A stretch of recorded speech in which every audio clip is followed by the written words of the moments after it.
Basically what I'm saying is the shit gotta look good, y'all, or it's going back.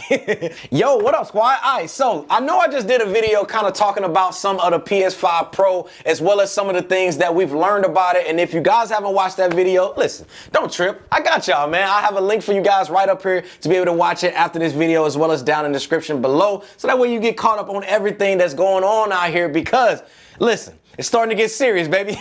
Well, today, man, I got some more possible news that is really starting to kind of paint the picture on what we actually can expect when it comes to this machine. And I can't lie, y'all, I cannot wait to get my hands on this PS5 Pro. But anyway, let's dive in, baby. All right, so I told y'all in my last video that the release date is expected to be in the fourth quarter of this year. Yes, 2024, man. And it's looking like I could be right with this because the latest news release on this is pretty much confirmed that this is going to be true. Now, another thing that was also mentioned was the project name behind the scenes of what they calling it, Project Trinity. Now, I can't lie to y'all.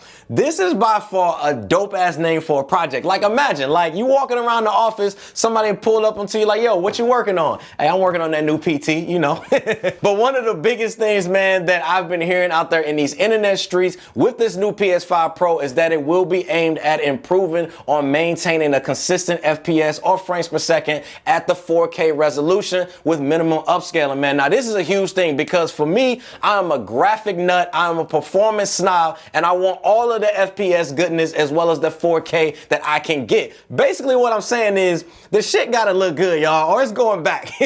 Also, it is rumored to include a new performance mode for 8K resolutions and accelerated ray tracing. Now, although this is dope, and don't get me wrong, I think 8K is fire, and I know I just told y'all I'm a graphic as well as performance nut and snob, I still feel like 8K is more than overkill, especially for today. Look at it like this, right?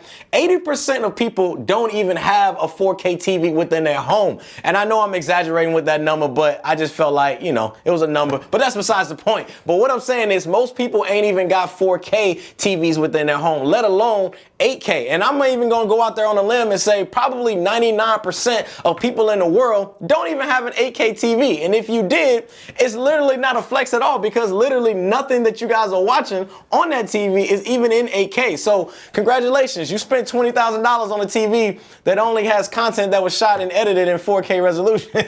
Now, another thing is when you guys think about 8K, right? When it comes to the PS5 Pro, it's nice that PlayStation is future-proofing its console for those that will pretty much buy this console and plan on holding it for a bunch of years to come, right? But I still feel like it's going to be a long time before we actually see gaming developers or even graphic cards that can even handle 8K graphics. Like, listen, don't get me wrong. I love that we are heading into this direction, but do not get this console expecting to be gaming in 8K on a 1080p LED TV or 1440p monitor. Like, it's not gonna happen. Now, the next thing we gotta talk about is the system's memory. Now, in comparison to the OG PS5 or even the PS5 Slim here, this one here had 14,000 gigatransfers, whereas the new PS5 Pro is rumored to have 18,000 gigatransfer, which in short just means it's going to be 28% faster and more efficient than the OG PS5 or the PS5 Slim.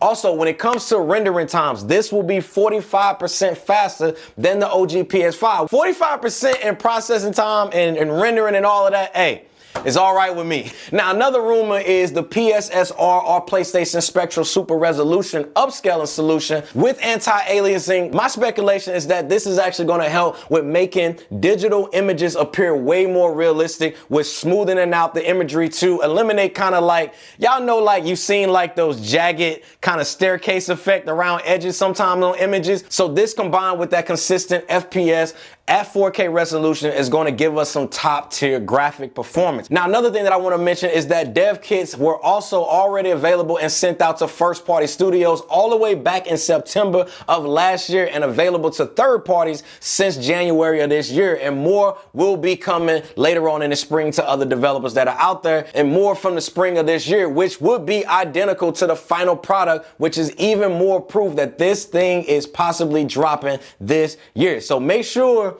you know, just make sure y'all wallets is gonna be ready, because I talked about the price of this console here, and I'll have that link right up here, and you guys can check that video out if you guys are interested in what the price is actually gonna be. So make sure you guys check that video out and let me know if you agree with what I would say that the price is gonna be as far as the increased price, or let me know if you don't agree. If you found this video value, man, you found it helpful, then go ahead and hit that like button down below. And if you guys are new here and you vibe with the channel, you vibe with me, you vibe with the content, man, and you want to see your boy hit that 200,000 subscriber mark by the end of this year, then you already know what to do. Click on that subscribe button down below, man. See you guys in the next one. Squad, we out. You buying the PS5 Pro or not?